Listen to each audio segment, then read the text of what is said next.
Guys, kembali lagi di channel saya Autokit Mizan. Nah guys, Jumat berkah ini saya beli mobil baru. Apaan tuh bang? Beli mobil baru lagi? Ya iya dong, ini mobilnya Hot Wheels 1. Saya beli satu dong ya guys. Ya cukup duitnya. Harganya 29.900.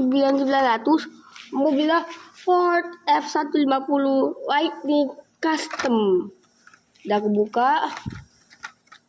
Sampai guys, kita ambil pelan-pelan soalnya takutnya. Oke, ini dia Ford F150 nya.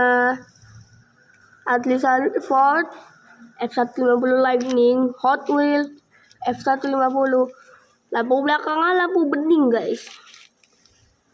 Ada stiker-stikernya merah putih. Ini kan Indonesia. Ban seperti ini, ada bagasi yang ketutup sama kaca. F150 Lightning di jauh lihatnya kayak fuso. Dibayangin lihatnya kayak fuso. Ini memang mobil balap asli ya guys. Aduh kenapa itu kameranya? Setir kiri made in Malaysia, terbuat di Malaysia. Oh bisa gini guys.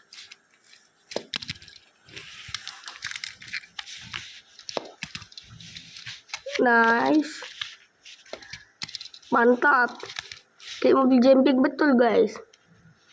Sekian, segitu aja. Terima kasih sudah menonton. Subscribe gak?